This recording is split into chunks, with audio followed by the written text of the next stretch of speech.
Telangana's Director General of Police, Mr. Shivdhar Reddy, has called this a landmark moment, when in fact this is the beginning of the end of the Maoist party, because a very key man, someone who was the commander of the People's Liberation Guerrilla Army, surrendered along with arms and at least 17 of his colleagues. I have with me Burse Sukha, Devaji भी वो कहते हैं आपको, आप 23 साल रहे movement में, उसके बाद बाहर आने का क्यों सोचा? मैं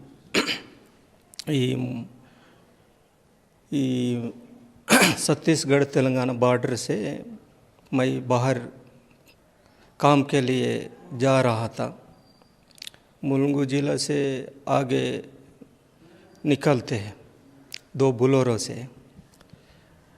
मेरा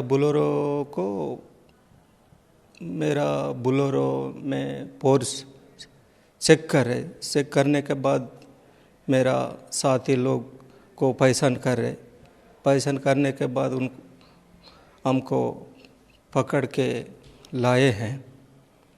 लाने के बाद इधर पूछताछ भी किए हैं। पूछताछ करने के बाद हम निर्णय लिए कि ये इस समय परिस्थिति पार्टी का थोड़ा 1-2 साल के पहले से ये मुठभेड़ होना, ये कुछ लोग मारे जाना, बाकी लोग घर वापस जाना, ये पुलिस का भी मूवमेंट ज़्यादा होना, इस कारण से मैं सरेंडर करूँगा करके निर्णय लिए हैं। आपको लगा कि तेलंगाना में आना सही रहेगा? वैसे तो आप छत्तीसगढ़ के। मैं पहले से 2-3 महीना में तेलंगाना में था, इसीलिए मैं दूसरा काम के लिए जा रहा था। मैं रास्ता में मेरा को पकड़ के इधर लाए हैं, इसीलिए मैं तेलंगाना में सरेंडर करने के निर्णय लिए हैं। आप जब 23 साल पहले जब गए थे, आप 25 साल के थे, क्या परिस्थिति थी? आप उसी गांव के हैं जहां से माडवी हिडमा थे। आपने कहा वो आपके साथी हुआ करते थे, उनकी भी हत्या हो गई मुठभेड़ में। क्या उसका भी असर आपके दिमाग पर रहा कि आपके साथी मारे जा रहे हैं तो शायद अब बल टिक नहीं पाएगा? मैं हिडमा को पुलिस मारने से भी हिडमा ख़त्म हो गया कि मैं नहीं कर सकते करके, ऐसा मैं बिल्कुल नहीं सोचे हैं। वो ऐसा सोच भी नहीं है, लेकिन मैं जाते समय पकड़ने के बाद मैं इस निर्णय लिए हैं। आप बहुत सारे हथियार के साथ आए थे, ठीक है, पुलिस के पास। आपके पास एक टावर भी था जो इजरायली मेक है, और कोल्ट भी है जो अमेरिका से है। कहाँ से लाए गए थे ये हथियार? आपके पास कैसे आए हथियार? मेरा पास 7 AK था, 4 इंसास, 1 SLR था। 11-12 हथियार पकड़ के मैं जा रहा था। बाकी हथियार का वो डंप में है। वो मेरा डायरी में डंप का नंबर लिखा था। इस नंबर पुलिस को मिला है। इस नंबर को पकड़ के पुलिस ये डंप का हथियार को रिकवरी किए हैं। आप पैसे भी लाए हैं साथ में, 20 लाख रुपए भी पुलिस के सामने आपने रखा है? 20 लाख नहीं, कम से कम 16-17 लाख था। वो पार्टी का पैसा है, वो हमारा खर्च के लिए पकड़ के ले जाता था। आपने कहा कि आपके डंप में से कुछ हथियार पुलिस ने लिए, जो डंप आपका नंबर लिखा हुआ था आपके डायरी में, उसको देख के। लेकिन आया कहाँ से वो हथियार? क्योंकि पुलिस को चौकन्ना है कि ये कहाँ से आया होगा, कैसे आया होगा। वो मेरा डायरी में था, नंबर है, वो डंप का नंबर मेरा डायरी में था। और वो नंबर भी पुलिस को मिला है डायरी से। बाकी हमारा साथी लोग भी एक दो बताए होंगे, इसीलिए वो हथियार मिला है करके मैं सोचा है। नहीं, मैं ये कह रही हूँ कि हथियार आया कहाँ से? आपको मिला तो है डंप से, हथियार तो किस रूट से आता है आपके पास? हथियार तो हम माओवादियों को सोर्स है, बाकी बाहर से खरीदते हैं। बाकी हथियार पुलिस से हमला करके जब्त करते हैं, वही हथियार है। क्योंकि जो इंसास या बाकी वेपन्स है वो तो समझ में आता है, लेकिन जैसे ये टावर है वो कहाँ से आया? वो पुलिस से है। वो चिंतागुप्पा थाना के आसपास एक एम्बुश किए हैं, एम्बुश में वो टावर मिला है। आप वैसे 10वीं तक पढ़े हैं, उसके बाद क्या हुआ? आप पुवर्ती गांव से हैं जो सुकमा में पड़ता है, जो जहाँ से माडवी हिडमा भी हैं। वहाँ के क्या कंडीशंस थे जिसकी वजह से आपको लगा कि आपको जाना चाहिए? वैसे आपके साथ 5-6 भाई बहन भी हैं आपके घर में। और पाँच भाई हैं, एक बहन है। ये माई पार्टी का जाने का निर्णय कि इस समय उस समय माई पार्टी के आते समय तो गांव में तो बहुत तकलीफ था। सरकार से गांव में स्कूल नहीं है, अस्पताल नहीं है, वहाँ कोई अधिकारी देखने वाला नहीं है। और वो क्या है, वो सरकार से भी ये नाकादार, पटवा, डब्बे, रेंजल, वो पट्टी वसूल भी बहुत करते थे उस समय था। इसी वजह से ये व्यवस्था को बदलना करके मैं पार्टी में आने के लिए निर्णय लिए हैं। तब और आज में क्या काफ़ी फर्क बदला है गांव में? जो जैसे वहाँ के जो कंडीशंस हैं, वहाँ की जो व्यवस्था है, क्या बदली है? अभी भी गांव में ज़्यादा से ज़्यादा पहले से अभी से देखने से ज़्यादा फर्क नहीं है, लेकिन अभी भी सरकार कहाँ कहाँ कैंप खोला है, वहाँ स्कूल, वहाँ अस्पताल, वहाँ सोसाइटी सवाल दे रहे हैं। बाकी गांवों में स्कूल नहीं है, अस्पताल नहीं है, सोसाइटी नौका भी नहीं है। ये अभी का स्थिति है गांव में। सरकार का कहना है कि क्योंकि माओवादी है इसीलिए हम पहुंच नहीं पाते हैं वहाँ पे। स्कूल जब रोड जब करते हैं तो आप ब्लॉक कर देते हो, उसको उड़ा देते हो। पहले ठीक है, पहले माओवादी था, लेकिन अभी तो माओवादी नहीं है, कुछ नहीं है। वहाँ बाकी गांव में रोड नहीं है, स्कूल नहीं है, अस्पताल नहीं है, अभी भी तो नहीं है। ये पहले भी नहीं है, अभी भी नहीं है। ठीक है, अभी तो माओवादी ख़त्म हो गया, वहाँ माओवादी तो नहीं है। पहले तो माओवादी था, अभी भी माओवादी नहीं है, वहाँ अभी भी नहीं कर रहे सरकार। कोई भी चाह के तो हथियार नहीं उठाते हैं, किसी और पे हिंसा करना तो कोई जान के तो नहीं करता है। क्या आप चाहेंगे कि व्यवस्था में क्या बदलाव हो ताकि युवा पीढ़ी जो है उस तरफ ना जाए? अब तो माओवादी ख़त्म हो गया कह रहे हैं, लेकिन जो गुस्सा है या जो चीज़ें बदली नहीं हैं उन पे बदलाव लाने की जो कोशिश है, आप क्या चाहेंगे कि क्या बदले? किसके लिए? आपने जब हथियार उठाए थे, क्या सोच के उठाए थे? क्योंकि हिंसा तो अच्छी बात नहीं है, ये तो आपने भी सीखा है।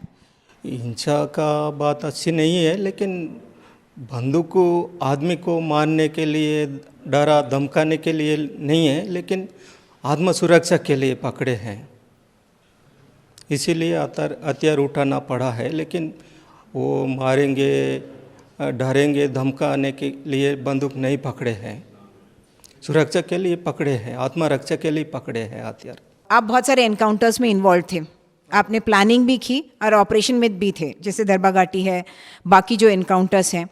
क्या आपके मन में आया कि जो आपने रास्ता पकड़ा वो गलत है? वो कभी मन में आया? कुछ तो ये जब मारा जाता है तो एक जवान मारा जाता है जिसकी बीवी या बच्चे भी गरीब होते हैं।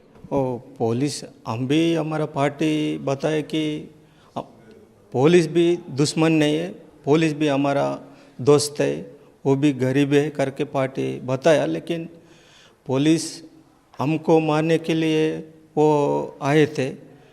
हम भी बचने के लिए, आत्मसुरक्षा के लिए ये फायरिंग करना पड़ता है। उन लोग भी, पुलिस भी हमको मारते हैं, हम भी मजबूरी से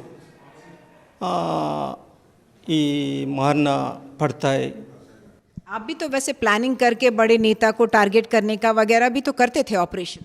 आओ, एक दो ऑपरेशन में बड़े लोगों को मारने में शामिल था। वो जीराम घाटी और भीमा मंडी में मैं शामिल था, प्लानिंग भी में भी शामिल था।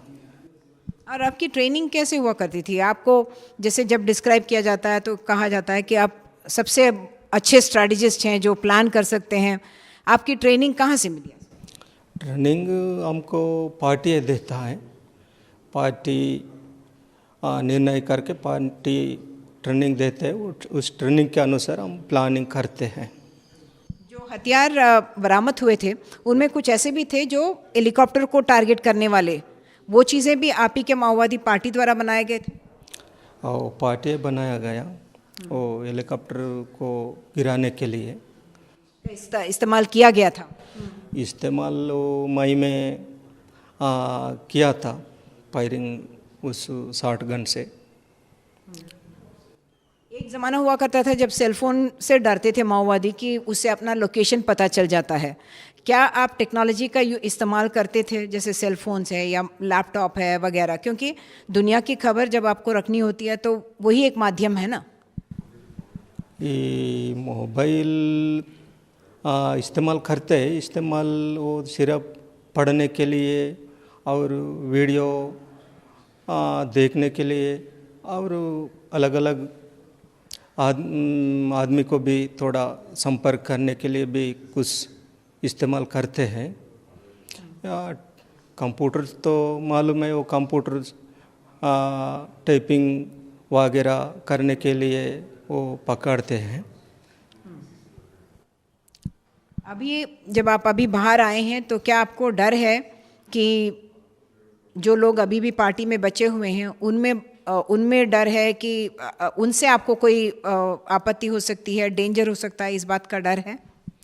अभी मैं इधर आके सलेंडर किए, मैं इधर भी डर नहीं है, उधर भी डर नहीं है, लेकिन थोड़ा हम सलेंडर किए हैं।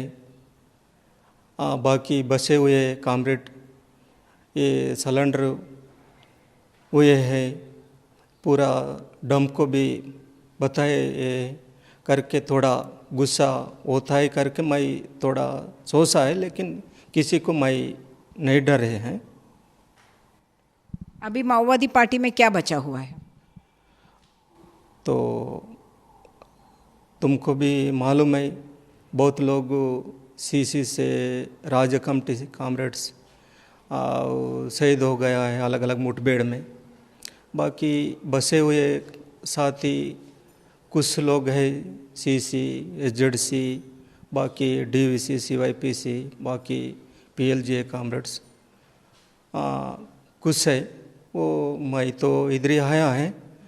वो बाकी बचे हुए कामरेड ये परिस्थिति को देख के वो लड़ाई को, क्रांति को आगे ले जाना है नहीं ले जाना है, वही निर्णय कर सकता है। हम इसके बारे में मैं नहीं बता सकता हूँ।